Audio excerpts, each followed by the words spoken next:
General Petraeus, thank you so much for giving us the time here at the Empire. Good to be with you. Thanks Thank very you. much. Recently, we have seen you a lot in the news, pretty much the headlines of the news, and that was before President-elect Trump has picked Rex Tillerson as his Secretary of State. How was it that you were kind of picked to be a nominee to Secretary of State, and how is it possible that you didn't get it? Well, you have to ask them, I guess, how it came about, but I was privileged to be considered for it. I don't know Rex Tillerson personally, but I know a lot of people who do and who have spoken very highly of him, foremost among them former Secretary of Defense Bob Gates, for whom I was a battlefield commander in both Iraq and Afghanistan. And what he said speaks volumes, I think. I did have a very good conversation with the President-elect. It was well over an hour. We talked about basically the issues that he raised during the campaign and then how policies would be created around them, I guess would be the way to put that. And again, it was a constructive, good and stimulating discussion where there was some follow-up as well. And then again, as you mentioned, obviously Rex Tillerson, a man of enormous stature, as the CEO of the world's largest corporation. And I think, again, he'll bring something to the position that will be very important. President Trump did say after the meeting that he was impressed by the meeting you two had, and therefore I wonder if you will have any role in the Trump administration. Obviously, from your expertise and experience, I'm pretty sure the Trump administration would kind of consider that, and also, with your experience with Afghanistan and Iraq and what's happening in the region right now. So will you have any role? Well, we'll see what develops. It's been I've been fortunate to have the ability to interact still with certainly with members of Congress over the 4 years since I left government, to interact with folks in the White House, at the State Department, and elsewhere, and certainly with those who are still in uniform. And I would expect that that would continue, and we'll just have to see what transpires in terms of if there's something more than that that I might do. So let's talk about counterterror in the Trump administration. President-elect Trump has said numerous times that he will destroy ISIS. And he also made some concerning comments when he said, you have to take out their families. How do you see the Trump administration should handle counterterror? And do you think there is too much of a focus on, military might rather than soft power? Well, clearly there has to be a comprehensive campaign to deal with this. The paradox is that you cannot defeat terrorists like the Islamic State with just counter-terrorist forces. It takes much more than that. Certainly counter-terrorist force operations, drone strikes, Delta Force raids are important, but so are the enabling efforts that we provide for now our Iraqi security force partners, which of course include those of the Peshmerga that you're so familiar with, those that we're supporting in Syria, in Libya, a variety of other places around the world wherever the Islamic State has affiliates, and also while we continue the effort to go after al-Qaeda's core leadership in Western Pakistan and in the places where they indeed have affiliates, which includes, of course, northern Syria. But it has to be a comprehensive campaign. Frankly, you have to have all of the elements that we did have in the surge in Iraq, which reduced violence by some 85%, as you will recall, but without the United States providing all of the resources that we had to provide then. We have to have a sustainable strategy. That's measured in blood and in treasure. Because this is going to be an effort that is going to last for at least a generation. We should not delude ourselves into thinking that when we defeat the Islamic State, when we take away its caliphate from it, that the threat is going to dissolve. There will still be the virtual caliphate, if you will, in cyberspace and the internet, an area where they've proven to be so impressive, frankly, and diabolically successful in recruiting other people and directing people, inspiring them in their very, very horrific attacks and so on. So this is going to continue, and we'll have to go after them wherever they are. Clearly, you have to get at the root causes, and again, that's the need for the comprehensive campaign, which is much more than just counter-terrorist force operations. It's even much more than just overall military operations. In fact, I've said repeatedly that the battle that matters most in Iraq is not the battle to defeat the Islamic State. That's inevitable. That will happen. I guarantee it. It will take time, especially because in Mosul there's a very significant effort to avoid collateral damage, to avoid killing innocent civilians or damaging infrastructure that will be needed later on. And so they're proceeding very, very methodically through a city that has had as many as 2 million people in it when I was privileged to be the commander there. But it's really the battle after the battle. It's the struggle for power and resources. That's exactly what I want to ask you. In Mosul, this is the most complex human terrain in all of Iraq. As you know, it's not just a Sunni Arab majority. There are Shia Arab elements. There are Turkmen Shia elements, Turkmen Sunni. There are obviously numerous Kurds, and now they're from several different political parties. There are Christians, Yazidi, Shabak, tribal elements, business elements, the university, all of these different parts of the society that make up Nainawa province need to be represented in that provincial council, and they need to be responsive to all of these different elements, and most importantly, they need to guarantee minority rights, not just majority rule. So many high officials, Iraqi and US officials, have said that the Mosul battle could take weeks, and some have said it could take months. As far as we have seen, it has taken months, and it could take a couple more months to actually liberate the city of Mosul. How do you see the future of Iraq after the Mosul liberation, sure. and after Mosul being liberated? It depends on how Iraq does in Nainawa province, also in Salah ad-Din province, where Tikrit is the capital, Anbar, the other provinces, Kirkuk, ultimately Hawija will also have to be liberated. How the process of governance goes about. Again, how well are the different elements of these societies represented? How well does governance respond to them? And how well are the rights of minorities ensured, not just those of majorities? If that is done, then you will not have fertile fields for the planting of the seeds of extremism and the rise of ISIS 3.0. If it is not done, you will see that emerge over time. And writ large for Iraq, Baghdad politics are particularly challenging. And so the question is, again, can these politics be sufficiently inclusive so that the Sunni Arabs are back into the fabric of society, as we've succeeded in doing during the surge in Iraq, and was probably the single most important achievement of the surge. And that's one major reason why violence went down a great deal, because this important element of the society, nearly 20% of the country, had felt alienated prior to that, and actually had an incentive to support the insurgents rather than to support the new Iraq. They had an incentive to oppose the new Iraq. That was changed. The question is, can the centripetal forces in Iraq, and there are important centripetal forces, the most significant is the central government's distribution of oil revenues. Can they keep the country together? Can the politics avoid unleashing these centrifugal forces that will pull it apart? And that is the question that will have to be answered in the months and indeed the years ahead. And the answers to those will determine the future of the land of the two rivers. The central government of Iraq has been in kind of disagreements with the Kurdish government. As you know, the Obama administration for a very long time has been in favor for a unified Iraq. However, the Kurds have their own agenda, and that is independence. They have been speaking about independence publicly and in mainstream media for the past 2-3 years. What do you advise the Trump administration to do in that matter? Should they help the Iraqis, the Kurds in particular, to gain their independence?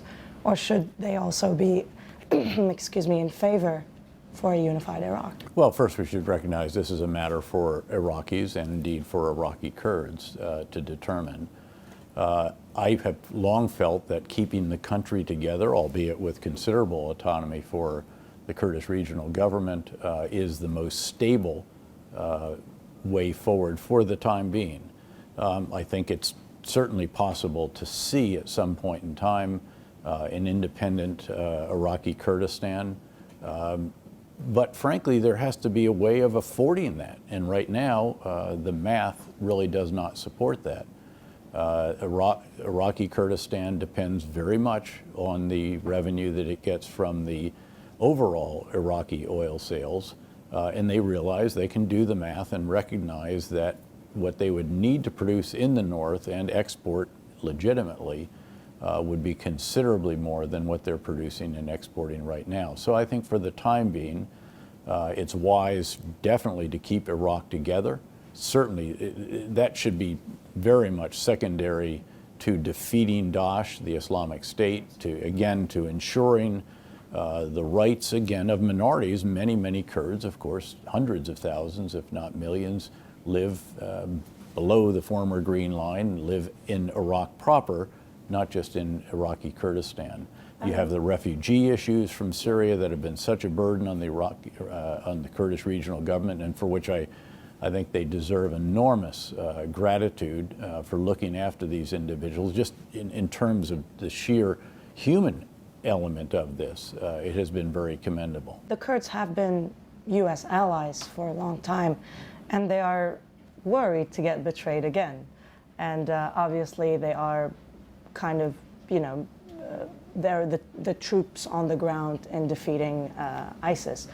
Do you think they're among the troops on the ground in defeating ISIS. The Peshmerga have been very impressive in a number of ways, but let's remember that it was American air power that came to the rescue when the Islamic State appeared to begin to threaten Iraqi Kurdistan proper and even Erbil. And if I could, American forces have ensured the security of those living in the Kurdish regional government since the really the post-Gulf War period, when indeed we ensured the no-fly zone in the north and also, of course, the no-fly zone in the south.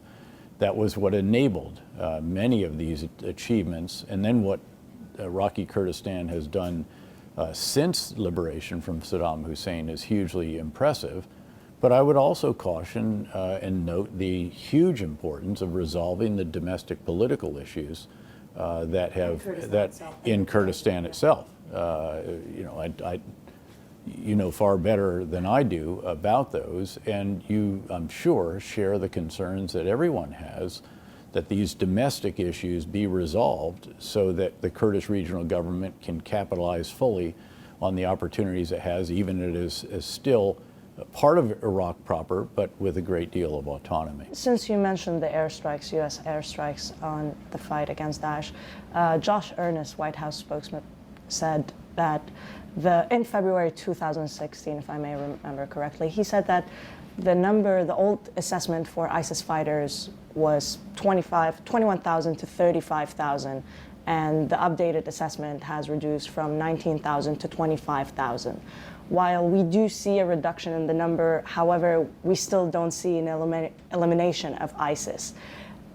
I was wondering... But we've taken, again, we now speaking of Iraqi security forces supported by the coalition, yes, principally U.S. assets, but also, again, a great coalition effort, including, I might add, Gulf Arab states, which is very, very important as well. But have taken away, I think the latest statistic is 40% or more of that caliphate, and it's shrinking. This is going to be taken away. What do you think that should have been done differently about ISIS and the fight against ISIS in the past and the present?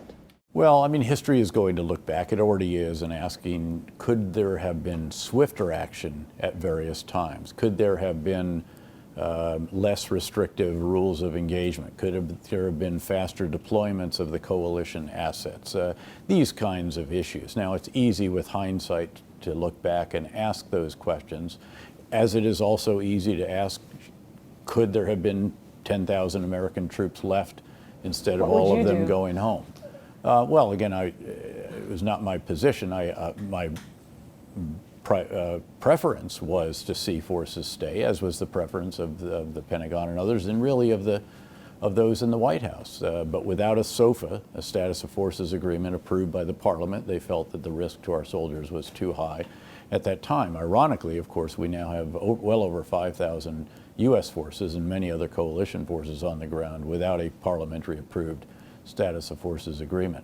Having said that, I'm not one who necessarily thinks that having had 10,000 troops on the ground would have been enough to influence Prime Minister Maliki to not pursue the very ruinous sectarian actions that were pursued.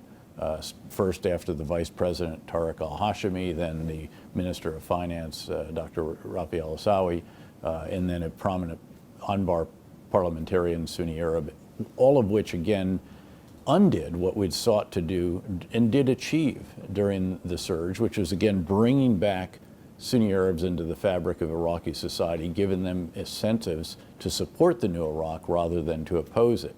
And what happened was they were alienated. They once again felt that the government and the central government did not care for them, in fact was in some ways oppressing them, which is why, of course, some of the Sunni Arab areas actually weren't all that sad to see the Iraqi security forces defeated by the Islamic State when it first swept into Anbar and into Nainawa provinces in particular. They came to rue that development, of course. I think there's no love at this point in time by any Iraqi citizens for the Islamic State and the very barbaric actions that they have carried out. Minorities in Iraq, such as Yazidis and Christians, they have been a target for terrorist groups for a long time. And ISIS agenda is clearly, as we can see on TV and as they show, is that they want to massacre and eliminate these minorities. Well, what they want to do is unleash sectarian and ethnic violence, which is why the Sunni Arab extremists, the Islamic State, go after Shia Arab citizens so that they can reignite the civil war that very nearly engulfed the country when we began the surge in early 2007. And they'll go after other minorities as well, because again, they're attractive targets. But how is it not possible to protect the minorities such as the Christians and Yazidis since the 2003 war? I mean, they were clearly a target. Well, I mean, you have to ask Iraqi authorities, to whom we handed the security responsibilities increasingly, with the ultimate handoff. I think it's been a concern, but it has not been something that has actually been accomplished, to put it mildly. The Yazidis suffered a great deal out in western Nainawa province. The Christians suffered in Nainawa Plain and elsewhere.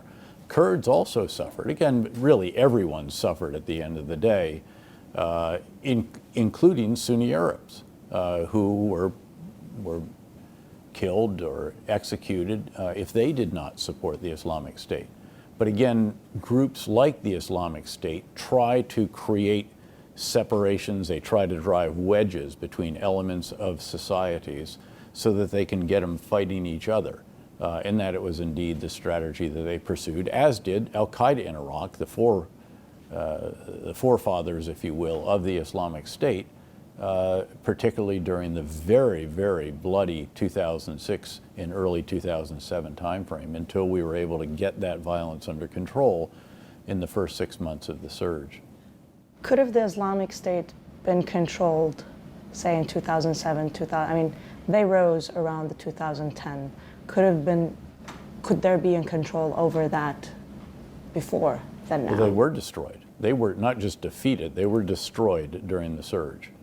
And it was a combination of clearing with conventional forces, special operations force raids, 10 to 15 of those a night, going after the leaders. We killed or captured the leaders of the the forefathers of the Islamic State, depending on when you want to say the Islamic State emerged.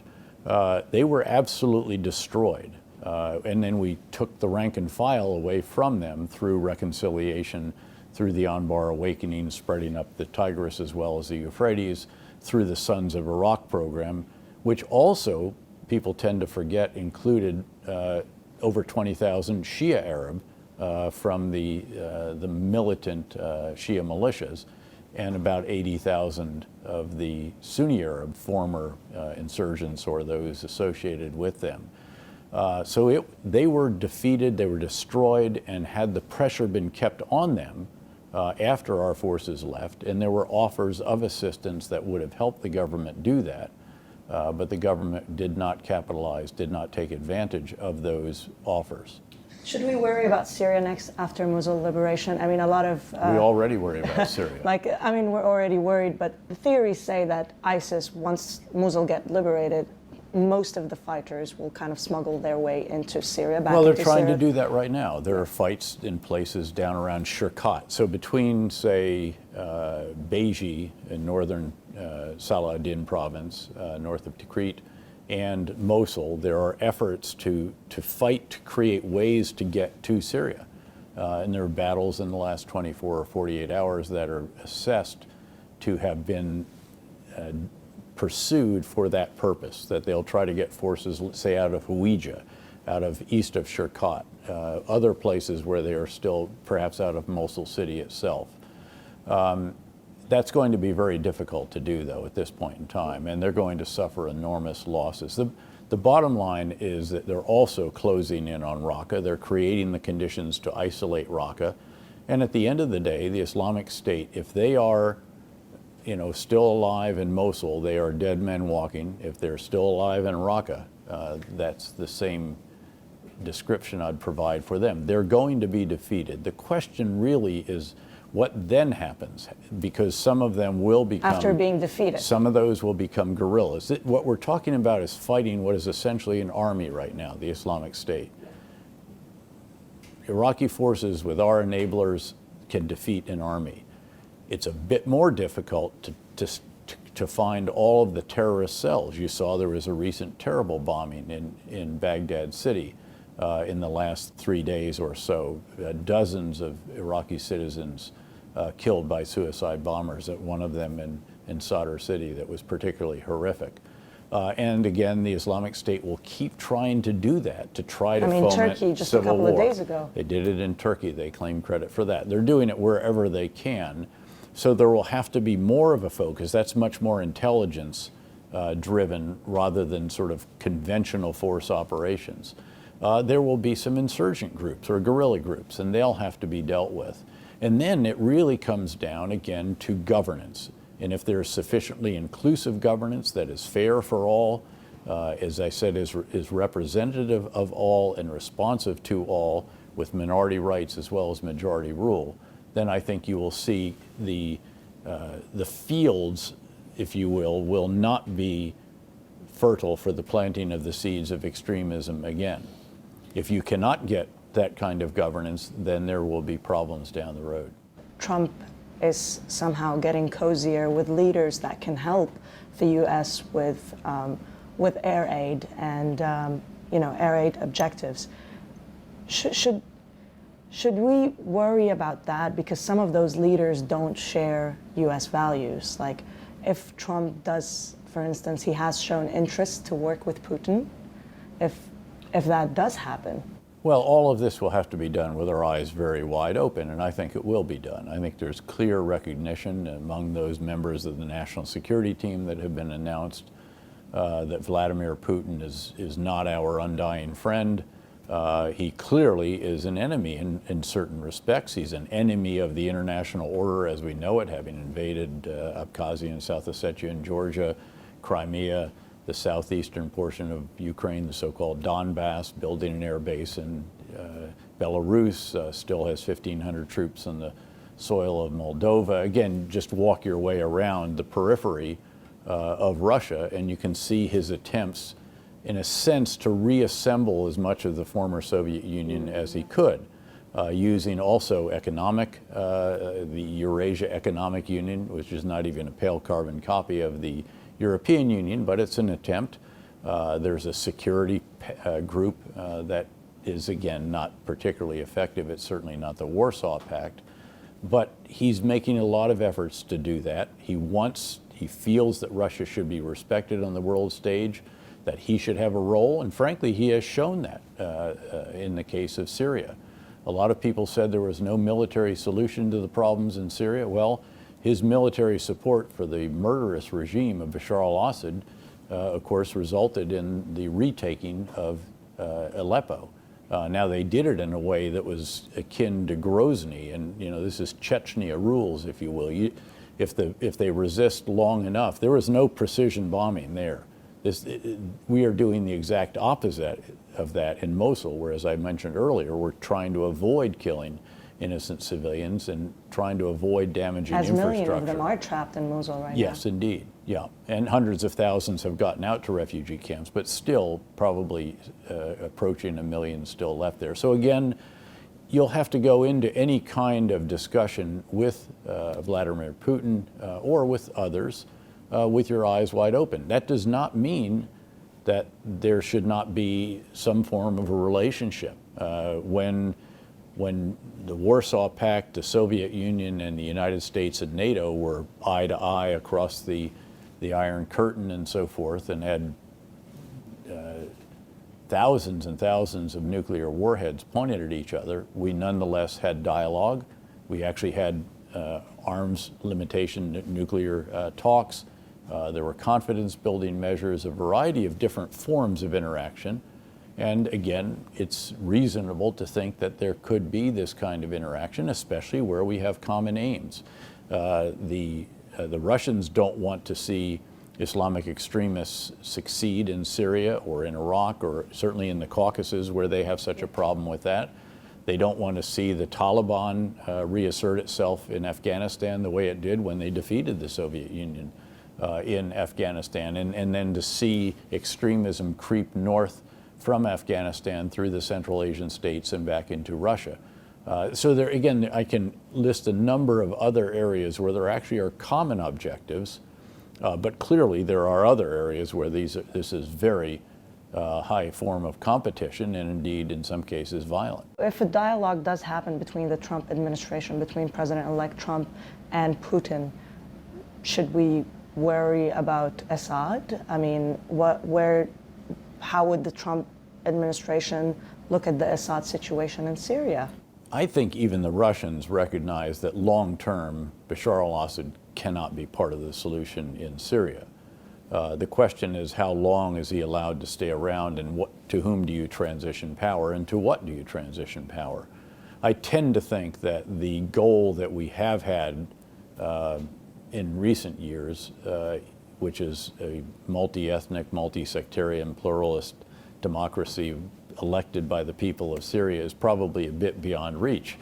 Which in probably truth, will take decades. I'm not sure that Syria can be put back together again. I think this is Humpty Dumpty has fallen off the wall, and I don't know that all the pieces can be glued back together. I think at the very least there will be autonomy of some form for the Syrian Kurds. There will be Sunni Arab areas that are going to probably very, very strongly continue to resist coming back under the rule of an individual who's responsible now for the deaths of 500,000 Syrians and the displacement internally and externally of well over half the population, and who is deliberately targeted hospitals and schools and other areas where innocent civilians were located. In a way, it's like Iraq. It's much worse than Iraq. Iraq has not suffered the infrastructure damage. It has certainly lost lots of innocent civilians. There's been terrible bloodshed. Don't get me wrong. It's very, very concerning because, again, it could be, you could see that, again, if this isn't done properly. But we're making a lot of progress in Iraq. The momentum is on the side of the Iraqi security forces supported by the coalition. And I talk Iraqi security forces writ large because in that, there are obviously the so-called Hashd-e-Shabi about which there should be concern. Some of these are Iranian-supported Shia militia. There are also Sunni Arab tribal elements. There are the Peshmerga forces that are some part of the Iraqi security forces, some again not. But Syria is a total and unmitigated humanitarian disaster of the worst order. It is the worst in many decades. What do you suggest for the Trump administration to put back Syria together? Would they be able to? I don't know that you can put Syria back together. I think the objectives in Syria actually should be to defeat the Islamic State and the Al-Qaeda affiliate Jabhat Fatah al-Sham, formerly Jabhat al-Nusra, and then to stop the bloodshed. And how you do that can be worked out. But you're not, I don't think, going to put that country back together again unless it is some form in which there is very considerable autonomy, indeed, for a number of the elements that have been fighting against the Bashar al-Assad regime.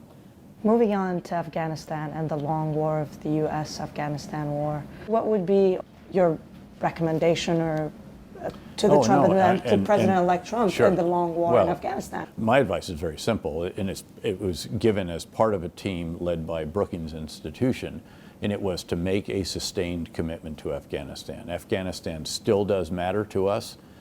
It is where the 9/11 attacks were planned and where the initial training of the attackers was carried out by al-Qaeda when the Taliban ruled Afghanistan, and we must ensure that it is never again a sanctuary for al-Qaeda or other transnational extremists the way it was when that took place. And so far we have been successful in doing that, although the security situation this past year has gotten more and more fraught. It's more and more concerning. So we need a sustained commitment. Should relax some of the rules of engagement for the employment of U.S. air and coalition air assets in support of our Afghan partners.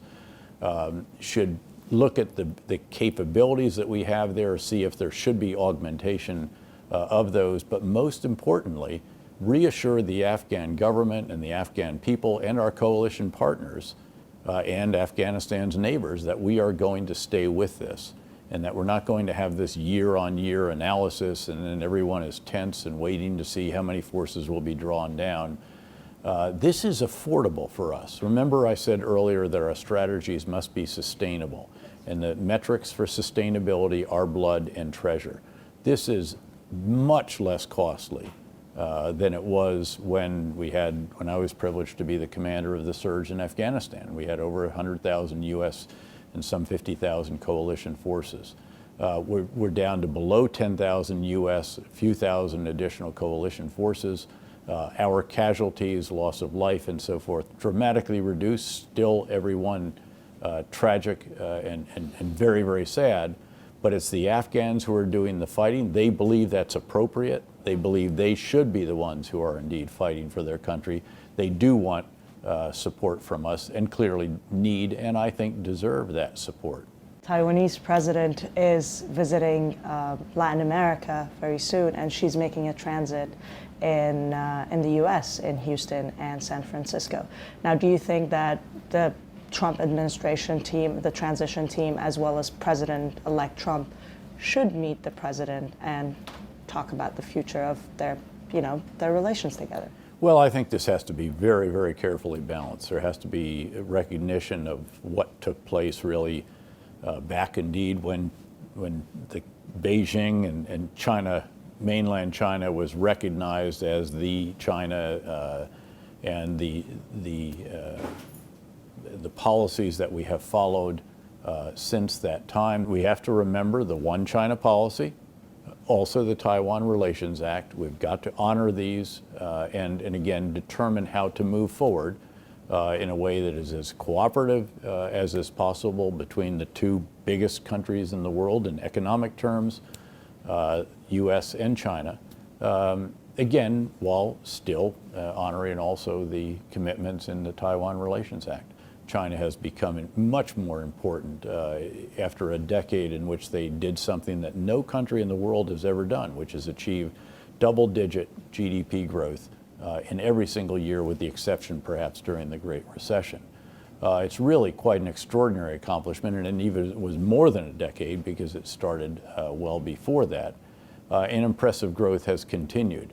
But China faces the great transition, and they're now having to go through that as they transition from low-cost labor provider to the world to more value-added and services as part of their economy, as they deal with the environmental degradation, as they deal with shadow banking, corruption, with a demographic downturn, with the highest debt to GDP ratio in aggregate in the world. All of these different challenges, indeed, with a backdrop of extraordinary accomplishments.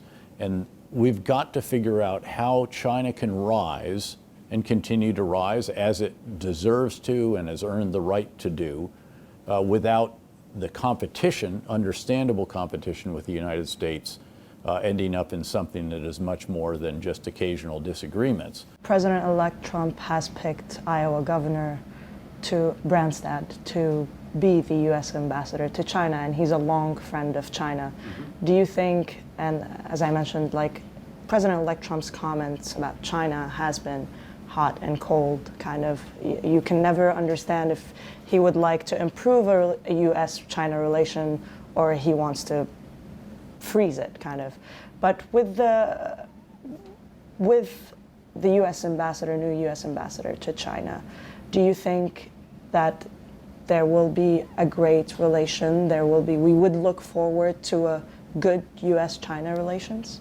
We'll have to see. Again, the ambassador is important, but I would contend that more important is the President of the United States, his White House team, his Secretary of State, what do you recommend? Defense, and so forth. What do you suggest? And I think it's understandable that, by the way, there have been comments that have been, a little bit one side or the other side, because the relationship has elements of enormous cooperation.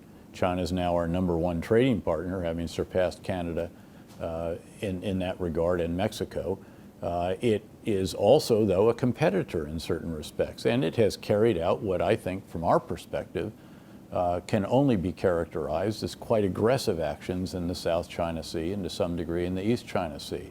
So you have both collaboration and cooperation on an extraordinary scale, unlike any other in the world, but you also have competition as a rising power wants to understandably assert itself more on the international scene, take its place as it has grown to be the #2 economy of the world, as its military develops more expeditionary capabilities and so forth. But that has to be done without ending up in conflict with the world's biggest power still. And let's not forget that when it comes to aircraft carriers and flat deck ships, the U.S. has more than all the rest of the world put together. So yes, in relative terms, China has been coming up, and they're almost spending perhaps a third of what we spend in defense now, which is a considerable increase. But the U.S. military, the U.S. economy, the vibrancy of this country, and the revolutions that are ongoing in the information technology, manufacturing, energy, life sciences, this is an extraordinary country, and I think it's going to continue to be for the foreseeable future. I have to ask you this. If you were the secretary, picked as the Secretary of State, what would have been your policy to mend U.S. foreign relations? Well, I think the single biggest issue, without getting into the specific challenges of, say, of Russia or North Korea, Iran, or the Islamic State, Al-Qaeda, cyber, all of these individual challenges, and indeed the slowing of global growth and of global trade and the rest. I think the real issue for the United States, and indeed for the new president and his administration, has to be about the role of the United States in the world.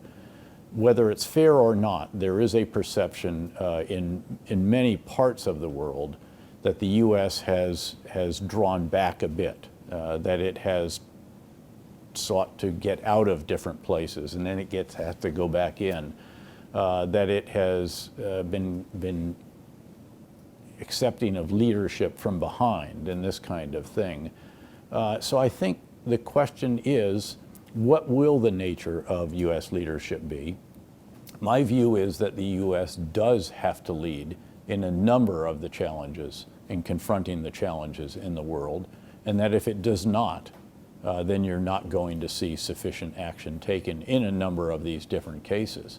And my sense is that there's recognition of this among members of the new administration, and we're going to have to see how it manifests itself, even as there is this so-called America First campaign slogan, which really at the end of the day just means that you're going to really be keen on ensuring that U.S. national interests are pursued, noting, though, that in many cases you pursue U.S. national interests best by doing so with a coalition and with as many partners as you can get. Winston Churchill was right on this, as on so many things, when he said the only thing worse than fighting with allies is fighting without them.